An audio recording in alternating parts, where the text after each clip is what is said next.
राम का नाम जपते जपते जपते जपते राम दर्शन हो गया। यही राम मंत्र का प्रभाव है। राम मंत्र जपते जपते, राम का नाम जपते जपते एक दिन राम का दर्शन हो जाता है, राम का साक्षात्कार हो जाता है। ये राम नाम जपने का प्रभाव है।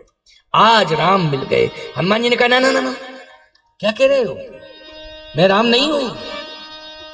हनुमान जी महाराज ने तुरंत कहा कि राम नहीं हूं मैं, भ्रमित मत होना। विभीषण जी ने कहा तो आप राम के दास हैं कि तुम्हारी दासन में कोई, आप राम के दास हैं। हनुमान जी ने कहा मैं राम का दास भी नहीं। फिर आप कौन हैं? मैं श्री राम के दासों का दास, दासानुदास हनुमान, दासानुदास। बोलो ये समर्पण की पराकाष्ठा है कि नहीं? दासानुदास कह रहे हैं हनुमान जी अपने को। इसलिए मैं कहना चाहता हूं हनुमान जी जैसा बलवान महान आज अपने को दासानुदास कह रहा है। आप कहां खोए हो, कहां बैठे हो, कहां क्या सोच रहे हो? अपने विचारों में परिवर्तन करो, अपने को दासानुदास की कोटि में लाओ। किसमें? दासानुदास की कोटि में लाओ। ये अभिमान बंद करो, धन का अभिमान, बल का अभिमान, पद का अभिमान, ये सब अभिमान दूर करो। केवल हनुमान की शरण में चले जाओ और दासानुदास बन जाओ। जीवन सफल हो जाएगा, जीवन धन धन हो जाएगा, जीवन कृत कृत हो जाएगा। विभीषण जी ने कहा कि मुझे विश्वास है क्या कि अब मुझे राम मिल जाएंगे। हनुमान जी मन ही मन सोच रहे काम बन गया, हमारा काम बन गया। क्योंकि प्रभु भी यही सोच रहे हैं ना, प्रभु भी यही सोच रहे हैं। क्या सोच रहे हैं प्रभु? राम जी सोच रहे हैं कि मुझे संत विभीषण मिल जाए, और विभीषण सोच रहा है मुझे राम मिल जाए। क्यों भाई? विभीषण क्या सोच रहा है? मुझे राम मिल जाए। और राम जी क्या सोच रहे हैं? मुझे विभीषण मिल जाए। अब तो मुझे राम मिल जाएंगे। आप आ नहीं रहे थे, लेकिन आपको श्री राम ने भेजा है मेरे पास, विवश किया है आने के, विवश किया है। आप आना नहीं चाहते थे, लेकिन राम जी ने मेरे ऊपर कृपा की है और मुझे दर्शन देना था प्रभु राम को, इसलिए आपको भेज दिया है। जो रघुवीर, जो रघुवीर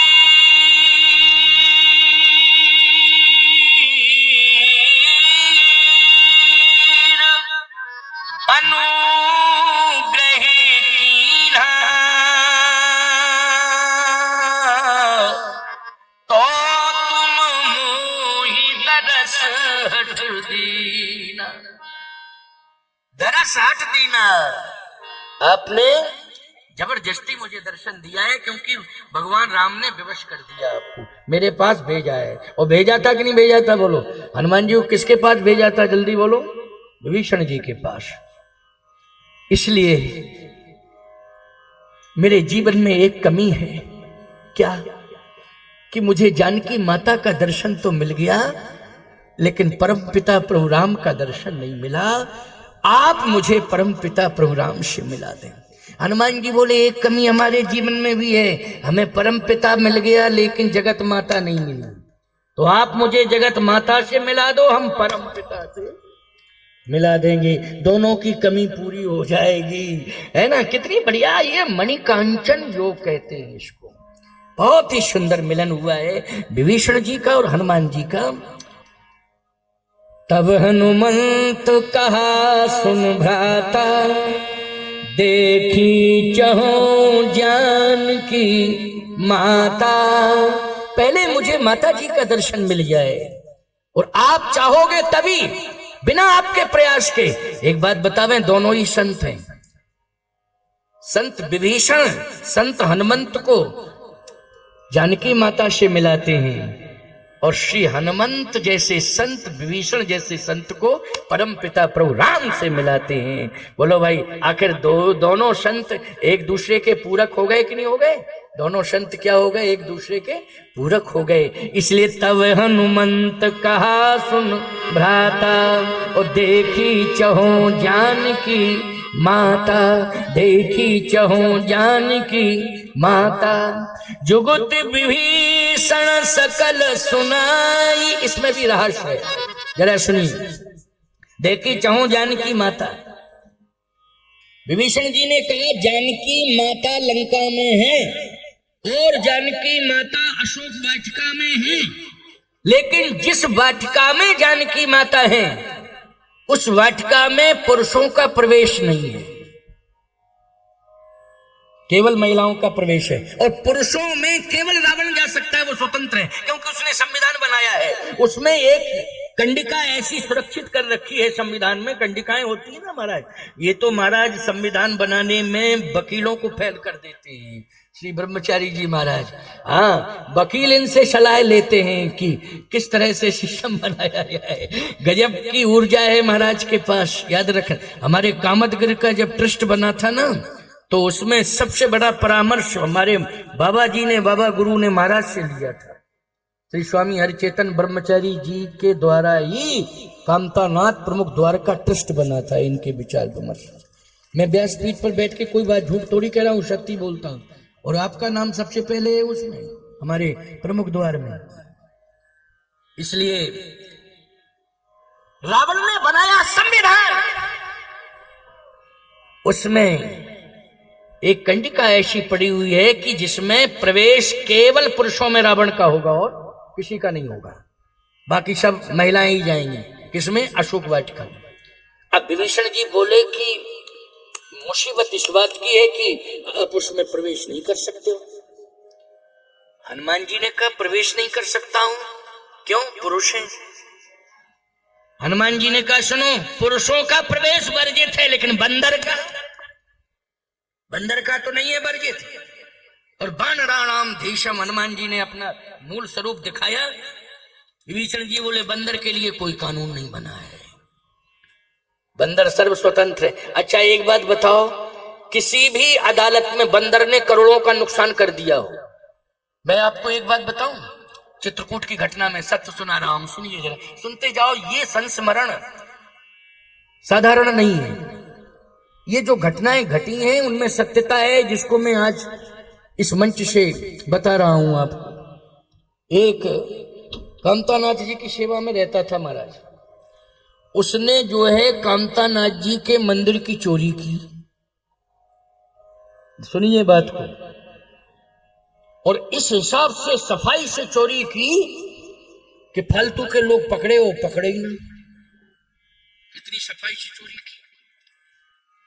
कामतानाथ जी के प्रवेश द्वार पर हनुमान जी बगल में बैठे, और एक दिन वो धूप लेने के चक्कर में, चूंकि जनवरी का महीना था, धूप लेने के चक्कर में हनुमान जी जहां पर कॉर्नर पे वहीं बैठ गया ऊपर धूप लेने के चक्कर में।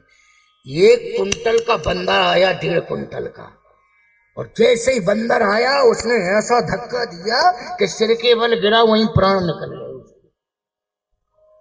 अच्छा अब बताओ,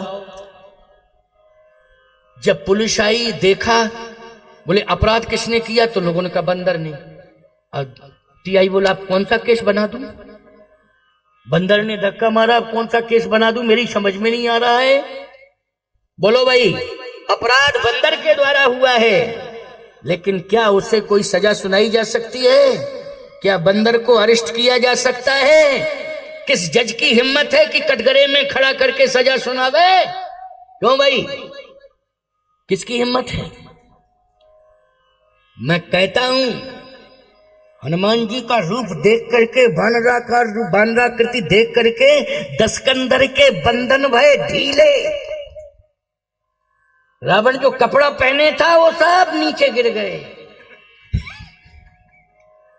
समझ रहे हो कि नहीं? जो चलत दशानन दौलत धरनी, चलता है तो पृथ्वी कांपती है, जिसके चलने से रावण आवत सुनो सकोहा, देवम तके मेरु गिर खोहा। लेकिन हनुमान जी ने जैसे ही आंख सुनाई और जितना शरीर दिखाया विशाल, 10 कंदर के बंधन भय ढीले, तुलसीदास जी बोले। वो दशा हो गई थी रावण की। इसलिए मैं कहना चाहता हूं, हनुमान जी ने कहा आप चिंता न करें, बंदर के लिए तो कोई रोक टोक नहीं। विभीषण जी ने कहा कोई रोक टोक नहीं। हनुमान जी ने कहा तो जय श्री राम, मैं जा रहा हूं। विभीषण जी बोले रुको रुको रुको रुको, अब और ज्यादा खतरा बढ़ गया। क्या? केवल सामान्य भेष में प्रवेश करते तो संविधान का उल्लंघन होता, लेकिन इस रूप से तो जानकी जी ही भयभीत हो जाएंगी, और इतनी भयभीत हो जाएंगी कि न जाने क्या कर बैठे। क्यों, मैंने सुना है कि सिय बन बसही तात कहीं भांति, सिय बन बसही तात कहीं भांति, और चित्र लिखित कपि देख डरा। अयोध्या में केवल बंदर का फोटो था, उसको देख करके बेहोश हो गई थी। ये फोटो नहीं है, ओरिजिनलिटी है। क्या हो गया? क्या करने लगा? खटल पटल ढीला हो गया।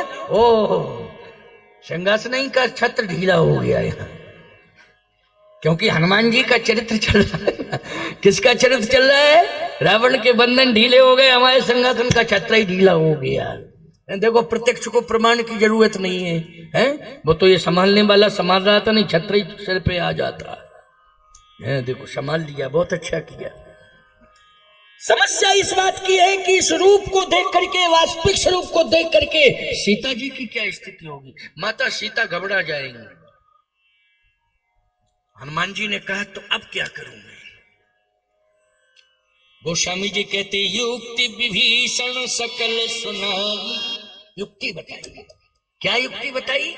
इसलिए कहता हूं कि रामायण के मर्म को समझने की कोशिश करो।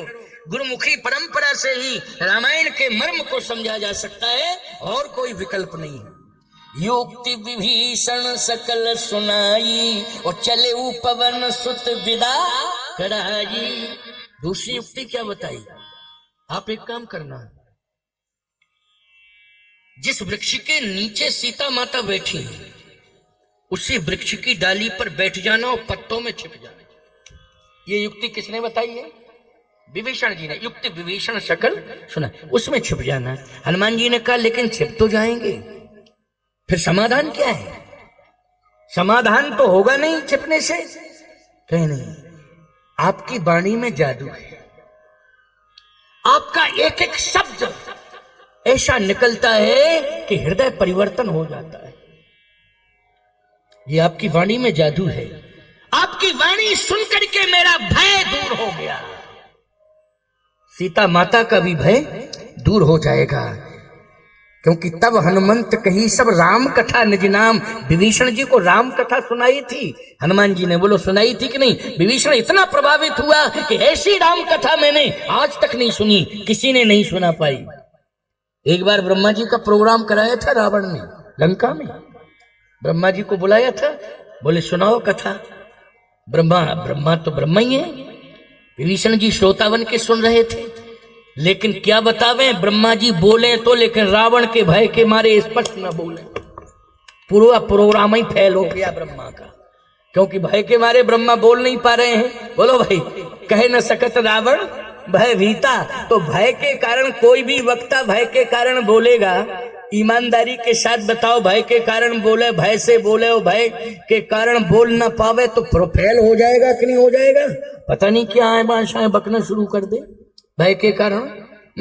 भय होता है तो प्यारे भयभीत नहीं होंगी माता जी, भय मुक्त हो जाएंगी। क्यों? आप केवल राम कथा सुना, बैठे बैठे आप कुछ नहीं करना, केवल राम कथा सुनाना। ये युक्ति किसने बताई है? विभीषण जी ने। हनुमान जी ने कहा ठीक है, राम कथा सुनाऊंगा। फिर कहा राम कथा सुनकर के सीता माता इतनी प्रभावित हो जाएंगी कि वो देखने की चेष्टा करेंगी, जैसे मैंने देखने की चेष्टा की। देखूं तो कौन है इतनी सुंदर वाली, देखूं। ऐसे ही माता जी भी जब वो कहें कि सुंदर कथा सुनाने वाले तुम छिपे क्यों हो, मेरे सामने आ जाओ, तो आप छिपाना नहीं, स्पष्ट कह देना माता जी कथा ही कथा सुंदर है, सुनाने वाला तो बंदर है। स्पष्ट बोल देना, कोई दिक्कत की बात नहीं, स्पष्ट कि सुनाने वाला क्या है, बंदर है। हाँ क्षमा दिया, ये घड़ी दिखा रहा है, इसको दूसरी व्यवस्था से निकलना है। और 7 बज गए, 5 मिनट कम 7, कोई बात नहीं, अभी 2-5 मिनट की बात और सुनो, इसके बाद क्या करें, प्रसंग बढ़ जाता है और मैं डूब जाता हूं, तो लगता है ये भी सुना दूं, ये भी सुना दूं, ये भी सुना दूं, ऐसा मन करता है। और मुझे तो पता ही नहीं चलता मैं कितने घंटे बोल गया, कितने टाइम बोलता हूं, मुझे खुद पता नहीं चलता है। लोग कहते हैं 3 घंटे में मैं थक गया हूं, जबकि संगीत का इतना सहारा लोग ले लेते हैं कि आधा समय तो उसी में चला जाता है, और ये हमारा मुंह ताकते रहते हैं कि ये कब गाते हैं। हम कभी कभी इनको संतुष्ट करने के लिए मौका दे देते हैं, बाकी मैं तो अपनी मस्ती में बोलता रहता हूँ। बोलो भाई, बोलता रहता हूँ कि नहीं? और तुम लोग भी ऐसे सुनते हो। और इनकी विशेषता बताएं, ये बैठी है जैसे दुकान में संगमरमर की मूर्तियां रखी हैं, ना हिले ना डुले ना बोले, ये इतनी शांति से सुनती हैं, वाह गजब की बात है। पूरे मनोभाव से सुन रहे हैं, सब मनोभाव से सुन रहे हैं, बहुत अच्छी बात। आइए सुनिए, अंतिम बात है? हाँ हाँ हाँ, सही बात है। हनुमान जी को भी मिला नहीं है राम जी से, विभीषण तो मिल ही जाएंगे, हनुमान जी का मिलाना जरूरी है, क्योंकि गए फिर लौट के ना आए तो लोग यही कहेंगे अंगद से बदतर निकले। अंगद ने तो कम से कम कह दिया था ये संशय कटुकृति वाला, इन्होंने तो कुछ नहीं कहा, चले गए और फिर लौट के नहीं आए। तो हनुमान जी महाराज को हम जरूर पहुंचाएंगे 5 मिनट में। थोड़ा हवाई सर्वे करना पड़ेगा, थोड़ा सा कर दूंगा हवाई सर्वे, कोई दिक्कत की बात नहीं है। और ये बाकी लोग तो सभी साधन से जाएंगे। ये जो समाधिया जी है ना, इनको जो है कोई ट्रेन प्रतापगढ़ से चलती है और वो झांसी की ओर जाती है, वो अमेठी में उसका टाइम निश्चित है, तो उस वजह से ये थोड़ा बार बार कोई बात नहीं, अगर मैं ज्यादा बढ़ भी जाऊं तो तुम चले जाना है, कोई ऐसी बात ही नहीं है। क्यों भाई, हम खुद जो है स्वयं में हर वाद्य यंत्र बन जाते हैं, बांसुरी सितार गिटार हारमोनियम सब। क्यों महाराज, कुछ याद आता है सितार गिटार का? क्या किसी को लगता है कि बजना चाहिए, ये भी होना चाहिए? बोलते हैं तो लोग उसी में आनंद ले लेते हैं, कोई दिक्कत की बात नहीं। आइए सुनिए जरा मेरी बात को, अंतिम बात है। कहा आप तो स्पष्ट बता देना कि कथा ही सुंदर है लेकिन सुनाने वाला बंदर है। हनुमान जी ने कहा बहुत अच्छी युक्ति बताई। युक्ति विभीषण सकल सुनाई, चले पवन सुत विदा कराई। युक्ति विभीषण जी ने बताई। और जैसे हनुमान जी पहुंचे अशोक वाटिका के सामने, तो सबसे पहले तो रोने लगे, दूर से देख रहे, अंधेरा है, रात्रि का समय, रावण आया था, मसाल लेके आया था, लेकिन हनुमान जी महाराज अंधेरा है, लेकिन माता जी का दर्शन कैसे हुआ? और वो भी आंसुओं को देख लिया। अंधेरे में आंसू निकल रहे हैं, कैसे अंदाज लगेगा? प्रकाश में भी पास में जाओगे तब आंखों का पता लगेगा। दूर से कोई बैठा बैठा रो रहा है तो प्रकाश में पता नहीं चलेगा। लेकिन याद रखना, सीता माता के आंसू हनुमान जी देख लिए, आंसुओं को देख लिया। कैसे देख लिया है, सुनिए मेरी बात। सीता जी नाम पाहरू दिवस, ध्यान तुम्हार कपाट, लोचन निज पद यंत्रित, प्राण जाहि कहीं बात। ये तो प्राण रक्षा के लिए दोहा लिखा है, लेकिन प्रकाश वाला दोहा कौन है? गोस्वामी जी कहते हैं, कृष्ण तन शीस जटाइक बैनी, और जपत हृदय रघुपति गुण श्रेणी। राम राम भगवान के नाम का, राम नाम का जप कर रही थी सीता जी, तो बोलो राम नाम मणिदीप धर जी है देहरी द्वार। राम नाम जहां जपा जाता है वहां अंधकार नहीं रहता है, वहां प्रकाश आ जाता है। इसलिए राम नाम का प्रकाश वहां है। हनुमान जी देख लिए, मां की आंखों से आंसू निकल रहे हैं। कृष्ण शीस जटायक बैनी, जपत हृदय रघुपति गुण श्रेणी। हनुमान जी महाराज कृष्ण शीश, दुबला पतला शरीर है। परम दुखी भा पवन सुत देख जान की, दीन परम दुखी भा पवन सुत। दुखी नहीं, परम दुखी हुए हनुमान। लेकिन फिर विभीषण की बात याद आ गई, और जैसे विभीषण जी की बात याद आई, युक्ति बताई थी अब मुझे विलंब नहीं करना चाहिए। इसलिए हनुमान जी ने एक ऐसी छलांग लगाई कि वृक्ष का पत्ता भी नहीं हिला, वृक्ष का पत्ता भी नहीं हिला। और हनुमान जी वृक्ष की डाली पर बैठ गए, पत्तों में छिप गए। तरु पल्लव मह रहा लुकाई, करे विचार करो का भाई। हनुमान जी विचार कर रहे थे। विचार करते करते इतने में रावण आ गया। तहीं अवसर रावण तहीं आवा, संग नारी बहु किए बनावा, बहु विधि खल सीतै समझावा, शाम दाम भय भेद दिखावा। शाम दाम 4 नीतियां होती हैं, दंड और भेद। शाम दाम दंड भेद, ये 4 प्रकार की नीतियां। चारों प्रकार की नीतियों से सीता जी को प्रभावित करना चाह रावण, लेकिन सीता जी प्रभावित नहीं हुई। रावण से क्या बोली, हनुमान जी सुन रहे हैं।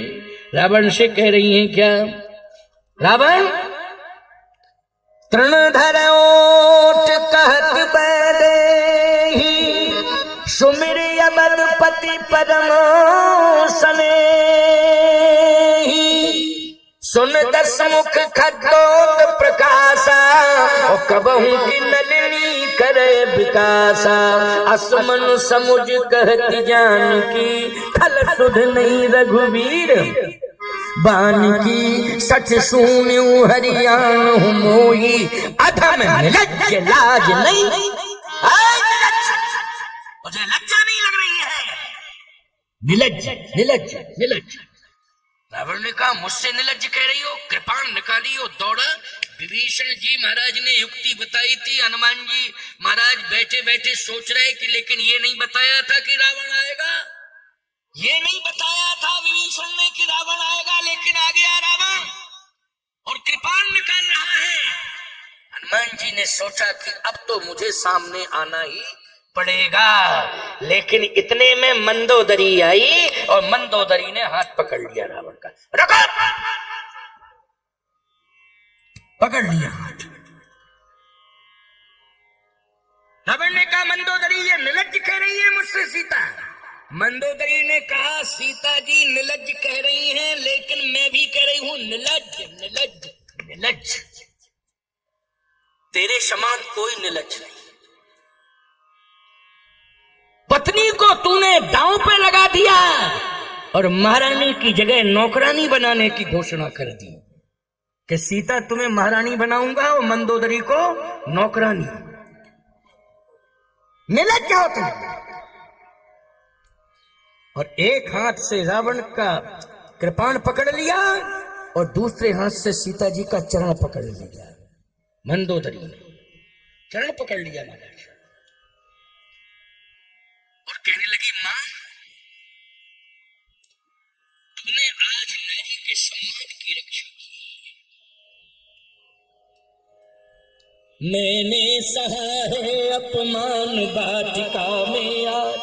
मंदोदरी कह रही है देखिए दृश्य क्या है। एक हाथ से जानकी जी का चरण पकड़े हैं और दूसरे हाथ से रावण की कृपाण को पकड़े हुए। मैंने सहा है अपमान वाटिका में आज, शायद सहा होगा और किसी नारी ने।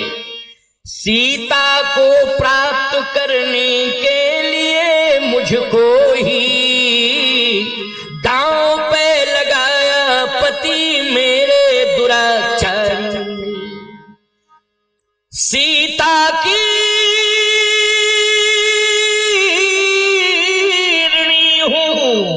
और ऋणी नहीं रावण की, क्योंकि मेरी तो बचाई लाज जनक दुलारी ने, मेरी तो बचाई लाज जनक दुलारी ने। अगर जनक दुलारी ना होती तो मेरी लज्जा कैसे बचती। मां तूने बचाया है, इसलिए आज से मैं तेरे चरणों की दासी हो गई हूं। चरित्र के कारण, सत्य के कारण, पातिव्र धर्म के कारण शरणागति स्वीकार की है। किसने की है? लंका की महारानी ने, पट्टाभिषिक्ता महारानी ने आज जानकी जी के अस्तित्व को स्वीकार कर लिया और अपने संपूर्ण अस्तित्व को मां के चरणों में समर्पित कर दिया। बोलिए जगत जननी मां जानकी की। हनुमान जी का सीना चौड़ा हो गया। धन्य है मेरी मां, ये मैंने अपनी आंखों से देखा है चमत्कार। हनुमान जी कहते हैं धन्य है मां, मां मां, ये है तेरी महिमा। रावण को क्रोध आया, मास दिवस तय कहा ना माना, तो मैं मारो काढ़ कृपाणा, बस इतना कह के चला गया रावण। जानकी जी रो रही थी। हनुमान जी ने कहा, युक्ति बताई थी कि दुख होवे तो कथा सुनो, और कथा सुनाओ। अब मैं कथा सुनाऊंगा। रामचंद्र गुण वर्ण लागा, और सुनते ही सीता कर दुख भागा, लागी सुने श्रवण मन लाई, आदेव ते सब कथा सुनाई। पूरी कथा जानकी जी ने सुनी। कहा कि इतनी सुंदर कथा, मैंने तो बहुत कथा सुनी मिथिला में, मेरे पिताजी बहुत अच्छे कथावाचक हैं, लेकिन इतनी अच्छी कथा वो भी नहीं सुना पाए। श्री अष्टावक्र जी महाराज आए थे, बहुत बड़े परम योगी परम ज्ञानी संत थे, लेकिन इतनी अच्छी कथा नहीं सुनाए। अयोध्या में पहुंची तो वशिष्ठ जी महाराज गुरु विवेक सागर जग जाना, इतनी सुंदर कथा नहीं सुनाए। चित्रकूट में तांग बैठ मुनगन सहित नित्य श्री राम सुजान, सुनई कथा इतिहास सवागम निगम पुराण, इतनी अच्छी कथा चित्रकूट में भी नहीं सुनी जितनी अच्छी कथा लंका में सुन रही हूं। इतना अच्छा कथावाचक कौन है? जरा मेरे सामने आ जाओ, मुझे दर्शन दे दो। इतनी सुंदर कथा मैंने जीवन में पहली बार सुनी है, पहली बार सुनी है। ऐसी कथा कोई सुना नहीं सकता है। मेरा दुख दूर हो गया, मेरी उदासीनता चली गई, हृदय परिवर्तन हो गया है। इसलिए कथा सुनाने वाले मेरे सामने आ जाओ। हनुमान जी ने कहा, माता जी कथा ही कथा सुंदर है, सुनाने वाला तो बंदर है। जानकी जी ने कहा, हमें रूप से कुछ लेना देना नहीं। ये रूप की बात क्यों कर रहे हो? रूप से मैं प्रभावित नहीं हूं कि रूप रूप कैसा रूप है। मैं वाणी से प्रभावित हूं। किससे प्रभावित हूं? वाणी से। इसलिए मेरे सामने आओ। देखो हनुमान जी महाराज सामने आए, आए कि नहीं आए? जब हनुमान जी सामने आए, बस इस बात को सुन लो, तुरंत राम जी से मिलाएंगे, क्योंकि 7:08 हो गए। तुम परेशान मत हो, तुम तो बंद कर लो, इनको भेज दो, है तो तुम तबला बंद कर लो, तुम कहे खोले पड़े। आरती तुम गा दोगे? चलो करो, अच्छी बात है। आइए जाने दो इनको, आया है सो जाएगा राजा रंग फकीर।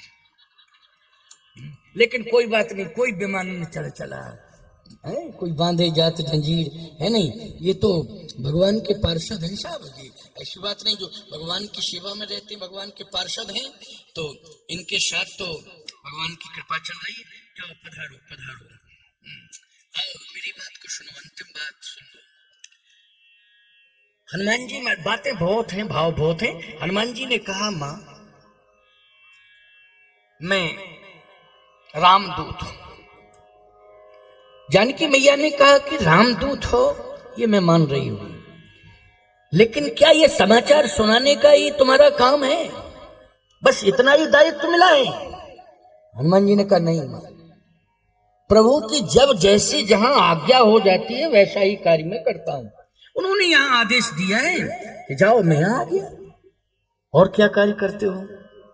कभी एकांत में सेवा करते हो? एकांत में भी सेवा करता हूं, एकांत में भी सेवा करता हूं। अच्छा अच्छा अच्छा, जब एकांत में सेवा करते हो तो एक बात बताओ, सहज बान सेवक सुखदायक, और कबहू की सुरति करत रघुनायक। एकांत में जब सेवा करते हो तो कबहू की सुरति करत रघुनायक, मेरी याद आती है उनको। हनुमान जी ने कहा मां बेटे से पूछे कि पिताजी मुझे याद करते हैं कि नहीं, तो बेटा क्या कहेगा। और फिर ऐसी मां मुझे मिली है जिस मां के बारे में जहां सुंदरता मर्याद भवानी, लेकिन गोस्वामी तुलसीदास जी ने पार्वती जी की उपमा से उपमित नहीं किया जानकी जी को। क्यों? गिरा मुखर तन अरद भवानी, रति अति दुखित अतनपति जानी। इसलिए मैं पार्वती जी की उपमा से उपमित नहीं करूंगा। ऐसी जानकी मां अगर इस प्रकार की बात कर रही है तो इसमें रहस्य क्या है, इसको सुन लीजिए। हनुमान जी ने जैसे सुना तो रघुपति कर संदेश अब सुन जननी धर धीर। रघुपति कर संदेश अब सुन जननी धर धीर। अस कहे कपि गद गद भयो भरे बिलोचन नीर। हनुमान जी की आंखों में आंसू आ गए, कंठावरोधन हो गया, कानों से सुनाई देना बंद हो गया। बोलो एकांत हो गया कि नहीं हो गया? अच्छा, ऐसी कंडीशन में एकांत में पति पत्नी हर प्रकार की बात कर सकते कि नहीं कर सकते? बोलो भाई, मर्यादा है कि नहीं? जब एकांत है तो पति पत्नी बातचीत करने के लिए स्वतंत्र हैं। और हनुमान जी ने ऐसी परिस्थिति पैदा कर दी, राक्षसियां तो सब सो रही हैं, जानकी जी की आंखों में आंसू थे, हनुमान जी ने कथा से दूर कर दिए। लेकिन जब ये पूछा कि कबहू की सुरति करत रघुनायक, क्या मेरी सुरति आती याद करते हैं? तो हनुमान जी के नेत्र बंद हो गए, अश्रुप्रपात हो गया, इसका मतलब दिखाई देना बंद हो गया, कंठ अवरुद्ध हो गया। जिन बोलने की क्षमता जिनकी समाप्त हो जाती है, सुनने की क्षमता भी उनकी समाप्त हो जाती है, एकांत हो गया। अब बोलो, हनुमान जी महाराज धीरे से कह रहे हैं, प्रभु अब बोलो बोलो बोलो। इस प्रश्न का उत्तर मेरे पास नहीं है, इस प्रश्न का उत्तर तो आपके पास है, इसलिए बोलिए बोलिए बोलिए। कौन बोला है यहाँ? हनुमान जी नहीं बोले, कहे राम, राम जी बोले, कहे राम। हनुमान जी के हृदय में बैठे हनुमान जी ने अपना हृदय फाड़ दिया, और जैसे हृदय फाड़ा तो अशोक वाटिका में श्री जानकी जी को प्रभु राम का दर्शन हो गया प्यारे। और इस दर्शन को देख करके जानकी जी कितनी आह्लादित हो रही हैं, आनंदित हो रही हैं। बोलो, ये स्वर्णिम काल किसके माध्यम से आया है? जहां काल कृपाण काल बन के आया था रावण का, आज ये स्वर्णिम काल हनुमंत लाल की वजह से आया है। बोलिए हनुमंत लाल की। कहे राम वियोग तव सीता, कहे राम वियोग तव सीता। मोह कहूँ सकल भयो विपरीता, तत् प्रेम कर मम अरु तोरा। जानत प्रिया एक मन मोरा, सो मन सदा रहत तुहे पाही। और जान प्रीति रसियत न्यो माही। जानत प्रिया, अच्छा बोलो, प्रिया संबोधन कौन कर सकता है? पत्नी के लिए पति कर सकता है, पति के अलावा कोई प्रिया कह सकता है? जरा बताओ, कौन क्या? हनुमान जी तो कभी नहीं कहते, ये शब्द ही नहीं निकालते। और कोई इधर उधर के शब्दों को जोड़ के समझा देते, कह देते, अलग बात। लेकिन प्रिया स्पष्ट रूप से, जानत प्रिया एक मन मोरा, सो मन सदा रहत तुए पाही। जान प्रीति रसियत न्यो माही। ये प्रिया कहकर के सीता को अशोक वाटिका में संबोधित किया है, तो हनुमान जी ने नहीं बल्कि प्रभु राम ने किया है। इसलिए राम और सीता का मिलन करा दिया हनुमान जी ने। इसलिए राम सीता का मिलन हो गया है। तो अब इस मिलन को यही समझ लीजिए कि जब मिलन सीता राम जी का हो गया तो हनुमान जी भी तो वही है। क्यों महाराज है कि नहीं? हनुमान जी भी वही है। अब हनुमान जी महाराज नेत्र बंद किए हैं, लेकिन दर्शन नहीं कर रहे हैं। इधर प्रभु राम की वार्ता श्री किशोरी जी से हुई, और किशोरी जी को भगवान राम ने बहुत प्रकार से समझाया है प्यारे। इतना समझाया है, इतना समझाया है कि भगवान श्री राम ने इतना समझाया है कि हनुमान नाटक में वर्णन आता है कि श्री किशोरी जी का संपूर्ण दुख जो है दूर हो गया हनुमान की कथा सुनने से और प्रभु श्री राम के दर्शन से और प्रभु श्री राम की वाणी सुन करके। जितना 14 महीने का दुख था, 14 महीने का, वो 14 महीने का दुख 14 सेकंड में दूर हो गया प्यारे। ये है संकट मोचन हनुमान जी, दुख निवारण श्री हनुमान जी। इसलिए ऐसे श्री हनुमान जी की शरण में हम लोग रहें। और शेष अब समय का अभाव है और 7:16 हो गए हैं और कुछ औपचारिकताएं होनी है, आज विश्राम है, इसलिए उन औपचारिकताओं के साथ भी हम लोग जुड़ जाएं। तो विभीषण जी महाराज भी आज राम जी के दर्शन के लिए लालायित हैं और उत्सुक और उत्साहित हैं। जिन चरणन की पादुका भरत रहे मन लाए, ते पद आज बिलो की हो इन नैनन अब जाए। और इस तरह से भाव लेकर के विभीषण जी महाराज भगवान से मिले। और भगवान को जब विभीषण जी मिल गए तो मिलने में भी वहां मध्यस्थता सुग्रीव ने तो विरोध किया, लेकिन लेने के लिए हनुमान जी पहुंचे थे। और हनुमान जी की अगुवाई में ही विभीषण जी की शरणागति हुई है, प्रभु श्री राम की शरणागति। और इधर हनुमान जी की अगुवाई में ही सीता जी को अशोक वाटिका में राम जी मिले हैं और हनुमान जी की अगुवाई में विभीषण जी को समुद्र के किनारे राम जी की शरणागति मिली है।